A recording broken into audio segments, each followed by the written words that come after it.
Hello दोस्तों, कैसे हो? आपका स्वागत है त्रिपान सिटी सेंटर में। आज जो हम करने जा रहे हैं forests. Forest is the most important area. The forest are one of the largest is a plant formation. Density is pack with the tall and big tree. Forests are many different types of endemic on the is a climatic regions in which they are found. There are three main forest types here. Is a tropical rainforest, as a temperate deciduous forest, and the boreal north conference forest. There is a three type, but first is tropical rainforest. There is called to the evergreen forest. There is a name is the most important here, and these are in the tropical region of every high rainfall. There is the most important here. Here is a very high rainfall here. Such a forest were are developed over the western coast of India and northern eastern Himalaya and scattering in the south East Asia, West Africa, and the northern coast of South America. There is the most important the heavy rain here. The main characteristics is plant here. The temperature and light resistance and the very high, and the rainfall is greater than 200 centimeter per year.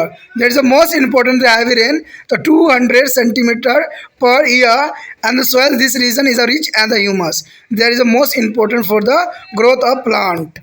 And there are the rate of turnover of the nutrients is very high, leading to high productivity and the high have a highest standing crop and biomass here. And they also the vegetative include a potted evergreen trees of about 200 feet like a bamboos, favens, etc. The epiphytus and the bodily is a vines, lianas are also is abundant, and the many tree species show to buttress and showing them base and the leaves with the trip tips. That is the most important. And this forest have a rich invertebrate as vertebrate fauna, and the snail as centipedes is a millipedes, and the many insect species are common near the forest floor. And the Rhascosaurus is a flying frog, aquatic reptiles is a calmaneus, and the many birds are common in this forest. The members of this forest is a sloth, as monkey, ant, eater. Ant eater is the most important, a leopard, as a jungle cat, as a grand flying squirrel. There is a most important animal present in this area. दोस्तों देखा जाए तो उष्णकटिबंधीय वर्षा one जो होते हैं उसको सदाबहार एवरग्रीन वन के नाम से भी जाना जाता है। कहते हैं ये ग्रीन फॉरेस्ट कई मायने में इम्पोर्टेंट है और कई जगहों पर ये अपना स्थान रखती है। कहते हैं उष्णकटिबंधीय वर्षा वन, जैसे नाम से ही आपको पता लग रहा है कि वर्षा वन यानी रेन फॉरेस्ट जो है बताया गया है, तो इसका मतलब है कि यहाँ पर काफ़ी मात्रा में रेन होती होगी, इसलिए इसका नाम जो है उष्णकटिबंधीय वर्षा वन। ये वन जो है उत्तर कटिबंधीय क्षेत्रों में पाए जाते हैं जहाँ पर अत्यधिक वर्षा होती है, यानी नाम से इसको ही रिप्रेजेंट किया गया है। कहते हैं ये कर्क रेखा एवं मकर रेखा के बीच पाए जाते हैं, जो कि बहुत इंपॉर्टेंट बात है। अगर आप भारत को दो भागों में डिवाइड करो तो आपको पता लगेगा कि कर्क रेखा और मकर रेखा के बीच में क्या स्थित है। ऐसे सुविकसित वन भारत में जो है पश्चिम घाट और उत्तर पूर्वी हिमालय क्षेत्र में पाया जाता है, और दक्षिण पूर्व एशिया, दक्षिण अफ्रीका और दक्षिण अमेरिका के उत्तरी तट पर यह पूरी तरह से फैली हुई है, जो कि इसकी इंपोर्टेंटता को दर्शाता है। अगर देखा जाए इनकी मुख्य विशेषताएं क्या है, तो ये जो होती है यहाँ पर मुख्य विशेषताओं में यही आती है। पहली बात कि ये अत्यधिक तापमान एवं प्रकाश तीव्रता रहती है। देखिए यहाँ पर सबसे अधिक है अत्यधिक तापमान एवं प्रकाश तीव्रता रहती है। कहते हैं किसी भी फॉरेस्ट को ग्रोथ करने के लिए तापमान और प्रकाश की तीव्रता अत्यंत महत्वपूर्ण है। और दूसरी बात जो पौधों के ग्रोथ के लिए चाहिए होता है वो है अत्यधिक वर्षा, यानी वर्षा अगर होती है तो पौधों को पनपने के लिए एक अच्छा कंडीशन मिल जाता है, जो कि 200 सेंटीमीटर से अधिक वर्षा यहाँ पर होती है। तीसरी बात रखता है कि इन क्षेत्रों की मृदा जो है ह्यूमस से परिपूर्ण है, यानी ह्यूमिडिटी काफ़ी अच्छी है इसकी मृदा की, मिट्टी की, तो इसमें जो है फसल उत्पादन या पेड़ पौधे ग्रोथ करने के लिए काफ़ी मान्य होता है और एक आदर्श क्षेत्र माना जाता है। तो ये काफ़ी इम्पोर्टेंट इसका रखता है।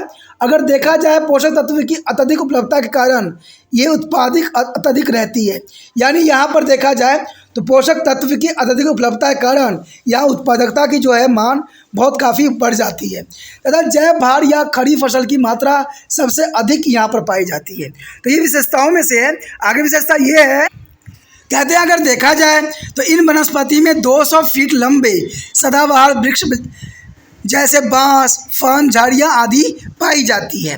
कहते हैं अधिपादर और कठलायता यानी विलेनास भी बहुलता में पाए जाते हैं। जो यहाँ पर बताया गया कठलाता है यानी लियानास भी बहुत अधिक मात्रा में यहाँ पाए जाते हैं। कहते हैं कुछ पादप जाति में तने का जो है प्रमूल यानी बटरलेसेस जो है आधार फूला हुआ और लटकी हुई नुकीली पत्तियां यहाँ पर पाई जाती है, जो कि बहुत काफ़ी इसकी खासियत को दर्शाता है और अपने दुश्मन से बचने के लिए सबसे अच्छा तरीका इससे अच्छा हो ही नहीं सकता। कहते हैं इन वनों में आकाशरुखी और कैशरुखी जीव जातियों का बाहुल्य होता है और वन के आधार से घेंगे, सेंटीपीडस, मिलीपीड और अन्य कीट जातियां भी सामान्य रूप से यहाँ पर पाई जाती है। कहते हैं यहाँ पर सबसे इम्पोर्टेंट जो जाति पाई जाती है वो होता है रकोफोरस। रकोफोरस जो होती है उड़ने वाला मेढक होता है, जो कि यहाँ पर काफ़ी मात्रा में पाया जाता है। कहते हैं जातीय सरीसृप और गिरगिट और उनके पक्षी भी इन वनों में सामान्यतः पाए जाते हैं। और इन वनों में स्तनधारी जंतुओं में जो होगा स्लॉथ जो होती है, बंदर, चींटीखोर, तेंदुए, जंगली बिल्ली और बड़ी गिलहरी पाई जाती है, जो कि इनकी काफ़ी विशेषता रहती है। कहते हैं कि इनको यहाँ पर पनपने के लिए और इनको जीवन जीने के लिए हर तरह की कंडीशन जो है इनको मिल जाता है। इसलिए इस क्षेत्र में जितने भी जीव जंतु रहते हैं उनके लिए हर एक कंडीशन उपलब्ध होता है। कारण क्या होता है कि ये अत्यधिक वर्षा वन है, तो यहाँ पर जो है खाने पीने की कमी तो होगी नहीं।